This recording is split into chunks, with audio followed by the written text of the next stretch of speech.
திருப்பாவை பாசுரம் 22. அடியேன் ஸ்ரீமதி ராமானுஜாய நமக. ஸ்ரீமத் வரவரமணையே நமக. ஸ்ரீ கோவில் கந்தாடை அண்ணன் சுவாமிகள் திருவடிகளுக்கு சரணம். நீலா துங்க ஸ்தனகிரி தட்டி சுப்தமுத்போத்ய கிருஷ்ணம் பாராத்யம் ஸ்வம் ஸ்ருதி சதசிரஸ் சித்தம் மத்யாபயந்தி ஸ்போஷிஷ்டாயாம் சஜினிகலிதம் யாம்பல்லாத்கிருத்ய புங்க்தே கோதாதஸ்யை நமயிதமிதம் பூய ஏவாஸ்து பூயக. அன்னவையள் புதுவை ஆண்டாள் அரங்கற்கு பண்ணு திருப்பாவை பல்பதியம் இன்னிசையாள் பாடி கொடுத்தாள். நற்பாமாலை பூமாலை சூடி கொடுத்தாலை சொல்லு சூடி கொடுத்த சுடற்கொடியே தொல் பாவை பாடியருள வல்ல பல்வளையாய் நாடி நீ வேங்கடவர்க்கு என்னை விதியின்றி மாற்றம் நாம் கடவா வண்ணமே நல்கு. திருப்பாவை பாசுரம் 22. அனன்யார்க சேஷத்துவத்தை காட்டி கொடுக்கிறாள் ஸ்ரீ ஆண்டாள் நாச்சியார் இந்த பாசுரம் மூலமாக. நீயே கதி, உன்னை தவிர எங்களை காப்பாற்ற யாரும் இல்லை என்று கண்ணனிடம் முழுவதுமாக சரணடைகிறாள் ஆண்டாள். 18வது பாசுரத்தில் நட்பினை பிராட்டியை முன்னிட்டு கொண்டு எழுப்புகிறாள். ஏன்னா தாயார் தான் புருஷக்கார பூதை. இந்த துவாபராயுகத்தில் கிருஷ்ண அவதாரத்தில் நட்பின்னைக்கு தான் ஏற்றம் அதிகம். அதனால் நட்பினை பிராட்டியை எழுப்புகிறாள். மீண்டும் என்ன செய்கிறாள்? நட்பினையும் கண்ணனையும் சேர்த்தே எழுப்புகிறாள். அப்படி சொல்லும்போது தத்துவமன்று தகவமன்று என்று சொன்னதனால் ஏதோ அவர்கள் எழுந்து வரவில்லையே என்று சந்தேகம் கொண்டு கீழ்பாட்டிலே கண்ணன் என்பெருமானை அவனோட ஏற்றத்தை சொல்லி ஆற்ற படைத்தான் மகனே அறிவுராய் என்று கண்ணன் எம்பெருமானின் புகழை பாடி எங்களுக்கு நீ அருள் புரிய வேண்டும் என்று உன்னை போற்றி வந்தோம் என்று பாடினார்கள். இந்த பாசுரத்தில் அழகியதாய் நல்ல பரப்பு கொண்ட நிலபூமியை அரசாலும் அரசர்கள் கண்ணன் எம்பெருமானுடைய கட்டிலின் கீழே அகங்காரம் குலைந்து வந்து நிற்கிறார்கள். நாங்கள் அவர்களைப் போலவா நிற்கிறோம்? நாங்கள் நீயே கதி. அவர்கள் என்ன பண்ணினார்கள்? அவர்களுடைய அந்த அகங்காரம் குலைந்து, அந்த அபிமானம் குலைந்து, அவர்கள் மேல் இருக்கக்கூடிய அந்த அபிமானத்திற்கு பங்கம் வந்து ஒரு கேடு வந்து தானே உன்னிடத்தில் நிற்கிறார்கள். நாங்கள் அப்படியா? உன்னுடைய அந்த பகவத் விஷயத்திலே உன்னுடைய அந்த கடைக்கண் பார்வையாவது எங்கள் மேல் படாதா? உன்மேல் இருக்கக்கூடிய அந்த பக்தி பாவனை தீராத காதல் நாள் நாங்கள் விரக தாபத்தில் அல்லவா உன்னிடத்தில் வந்து நிற்கிறோம் என்று கோபிமார்கள் சொன்னார்கள்.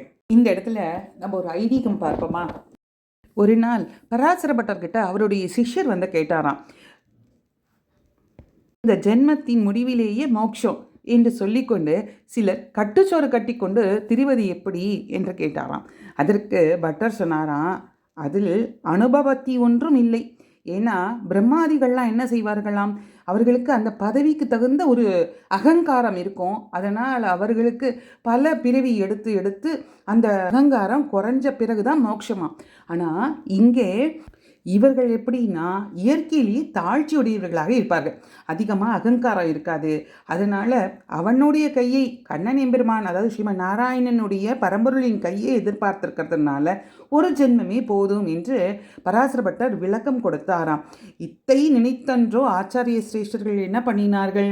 பிரம்மாவாய் இழந்து விடுதல், இடைச்சியாய் பெற்று விடுதல் செய்யும்படியிலே இவ்விஷயம் இருப்பது என்று அருளி செய்கிறார்கள். மாஞாலத்து அரசர் அபிமானம் பதி விஸ்வஷ்ய என்று வேதங்கள் அவனுக்கு படித்திருக்கும் மேன்மையை தங்களுக்கு உள்ளதாக நினைத்திருக்கிறார்கள் என்று காட்டப்படுகிறது. சாதாரணமாக பேரரசர்கள்லாம் என்ன செய்வார்கள்? சிற்றரசர்களில் பொருள் வென்று அவர்களை ஆட்படுத்துவார்கள். இப்போ இங்கே யார் அரசன்? எல்லாருக்கும் அரசனாக ராஜாதி ராஜனாக விளங்கக்கூடியவன் அந்த ரெங்கராஜன். அந்த ரெங்கராஜன் யாரு? கண்ணன் எம்பெருமான். அவனே ஸ்ரீபதியான ஸ்ரீமன் நாராயணன். அவனிடத்திலே நின் பள்ளிற்கட்டின் கீழே என்கிறார்கள். எங்கேனும் வழிபறி உண்டானால் ராஜாவுடைய வாசல்ல தானே வந்து நிற்க முடியும். அப்படியாகத்தானே அவர்கள் உன் பள்ளிக்கட்டின் கீழ் வந்து நிற்கிறார்கள். அவர்களோ அவர்களுடைய ராஜ்யத்தை இழந்துவிட்டு வந்து நிற்கிறார்கள். நாங்கள் அப்படியா? நாங்கள் எங்களுடைய ஸ்ரீத்வாபிமானத்தையும் பந்துக்களுடைய வார்த்தைகளையும் விட்டுவிட்டு, ஏன் மற்ற போகங்களையும் விட்டுவிட்டுல்லவா உன்னை வந்து அடைந்திருக்கிறோம். அவர்கள் உன்னுடைய அம்புக்கு தோற்றவர்கள், வெளியிலிருந்து வரும் அம்பு போல அதற்கு தோற்றவர்கள் அவர்கள். நாங்கள் அப்படியா? உன்னுடைய அன்புக்கு தோற்றவர்கள். இவ்வளவே எங்களிடத்திலே ஒரு வாசி வித்தியாசம். முன்பிருந்த அபிமானத்தை பார்த்தால் எங்களுக்குள் ஒரு வாசி இல்லையே. நாங்கள் உன்னுடைய பள்ளிக்கட்டின் கீழளவா வந்து தலை பெய்தோம். வந்து தலை பெய்தோம் என்பதற்கு இன்னொரு விதமாகவும் நம்ம அர்த்தம் கொள்ளலாம். என்னென்னா, இவர்களெல்லாம் அன்பினால் வந்து எம்பெருமானை அடைகிறார்கள்.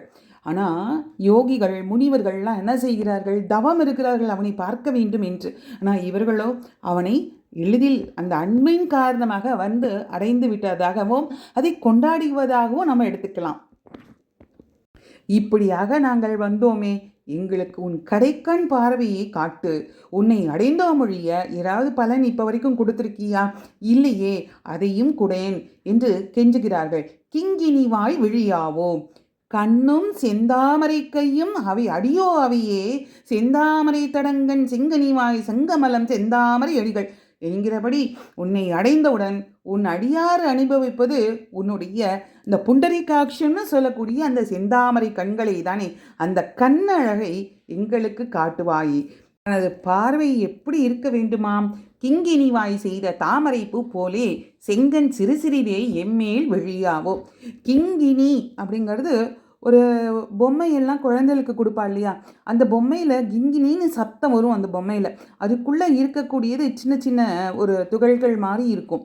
அதுபோல் அந்த கிங்கினி போல் பாதி மலர்ந்திருக்கும் தாமரை பூ முழுவதும் மூடாமலும் முழுவதும் மலராமலும் இருக்கும். அப்படியாகவாது உன் கண்ணை சிறு சிறிதே கொஞ்சம் கொஞ்சமாக விழித்து எங்களை பாரேன். திங்களும் ஆதித்யனும் எழுந்தார் போல. திங்கள் அப்படின்னா சந்திரன். சந்திரனுடையது எப்படி இருக்கும்? தன்மையாக குளிர்ச்சியாக இருக்கும். ஆதித்யன் அப்படின்னா அது வெப்பம் நிறைந்தது. இப்போ இது ரெண்டுத்தையும் சொல்லும்போது இந்த இடத்துல சூரியனுடைய ஒளியையும் சந்திரனுடைய குளிர்ச்சியும் தர வேண்டும். தங்களுடைய அந்த விரக தாபத்தை போக்கடிக்க சந்திரனை போல குளிர்ச்சியையும் அஞ்ஞானமாகிற இருளை அகற்றுவதாலே ஆதித்யனுடைய அந்த ஒளியையும் தர வேண்டும் என்று நாம் பொருள் கொள்ளலாம். அழகிய கண்களை உடையவன் எம்பெருமான் அங்கன்.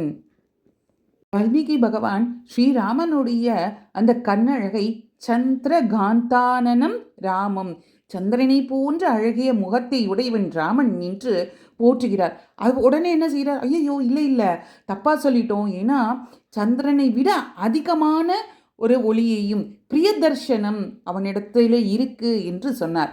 இப்போ இந்த சந்திர சூரியர்களை உபமானமாக சொன்ன உடனே என்ன சொல்கிறார்கள்? அம்கண் என்று இங்கே கோதை சொல்கிறாளாம். திங்களும் ஆதித்யனும் எழுந்தாற்போல் கிங்கினிவாய் செய்த தாமரை பூ போலே செங்கன் சிறு சிறிதே எம்மேல் விழியாவோ என்று நாம் இப்படி சேர்த்து பின்னாலேருந்து சேர்த்து நம்ம என்ன பண்ணிக்கலாம்? பொருள் எடுத்துக்கலாம் இந்த வரிகளுக்கு. நம்மாழ்வார் சொல்கிறார், எரிகொள் சென் ஞாயிறு இரண்டுடனே உதயம் மலைவாய் விரிகின்ற வண்ணத்தை எம்பெருமான் கண்கள் மீண்டவற்றுள் எரிகொள் செந்தி வீழ அசுரரை போல எம்போலியர்க்கும் விரிவ. இரு கண்களும் இரண்டு ஆதித்யராக நின்று எங்களை கொளுத்தக்கூடாது. எங்களை சேர ஓட்டாதவருக்கு நீ சூரியன் போல வெப்பத்தை கொடுக்கணும். எங்களுக்கு நீ என்ன பண்ணணும்? சந்திரனை போல எங்களுக்கு குளிர்வை காட்டி உன்னுடன் எங்களை சேர்த்து கொள்ள வேண்டும். இப்படியாக உன் அழகிய கண்களை கொண்டு எங்களை நீ நோக்க வேண்டும். அங்கண் இரண்டும் கொண்டு எங்கள் மேல் நோக்குறியேல் எங்கள் மேல் சாபம் இழிந்து ஏலோர் எம்பாவாய். எங்களுடைய சாபம் என்ன தெரியுமா? உன்னை சேர விடாமல் அவர்கள் பண்ணுவது இந்த பிரிவுங்கிற துக்கம் தான் எங்களுக்கு சாபமாக இருக்குது என்று அந்த கோபிகைகள் இங்கே சொல்கிறார்கள். ஆண்டாள் நாச்சியார் அந்த கோபிகைகள் மூலமாக சொல்கிறார். நம்ம ராமாயண காலத்தில் பார்த்தோம் அப்படின்னா விஸ்வாமித்திரர் என்ன செய்கிறார்? ராமன் லக்ஷ்மணன் எல்லாம் அப்போ அவர்களுக்கு இந்த பால பருவமாக இருந்தது, இளம் வயதாக இருந்தது, சிறார்களாக இருந்தார்கள். அப்போ விஸ்வாமித்திரர் என்னுடைய யாகமெல்லாம் தடைபடுறது, அரக்கர்கள்லாம் தொந்தரவு பண்ணுறார்கள், அதனால் நீ ராமனையும் அனுப்பு எனக்கு, அவன் அதில் வெற்றி பெற்றுவான், அந்த அரக்கர்கள்லாம் அழிச்சிடுவான் அப்படின்னு தசரதன்கிட்ட கேட்குறார்கள். தசரதனுக்கு ஒரே பயம். என்னடா அது, குழந்தையில கூப்பிட்றாரே, அதனால் நான் வேணா வரட்டுமா என்று கேட்கிறார். இல்லை இல்லை, எனக்கு ராமனை அனுப்பு அப்படின்னு சொல்லும்போது எங்கே விஸ்வாமித்திரருக்கு கோபம் வந்துடுமோ என்று பயந்து ராமனையும் லக்ஷ்மணையும் காட்டுக்கு அவருடன் அனுப்புகிறார். அனுப்பி அங்கே அந்த யாகத்தை யாரெல்லாம் தடை பண்ணுறார்களோ அத்தனை பேரையும் அவன் அழித்தான் ராமன். அப்படி போகும்போது அங்கே அகல்யை, அவள் கல்லாக இருந்தாள். கல்லாக இருந்தவள் ராமனனுடைய பாத துளி பட்ட உடனே அவள் பெண்ணாக மாறினாள். அவளுடைய சாபம், இந்த கௌதம முனிவர் கொடுத்த சாபத்தினால அவள் கல்லாக இருந்தாள். இப்போ அந்த சாபம் எம்பெருமானுடைய ராமனுடைய திருப்பாதம் பட்டவுடன், அந்த பாதத்துளி பட்டவுடன் அவளுடைய அந்த சாபம் நீங்க பெற்றது.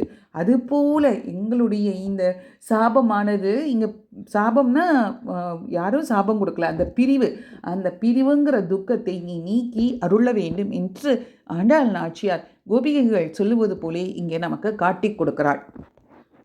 பொதுவான விளக்கத்தை நாம் இப்போ பார்ப்போம்.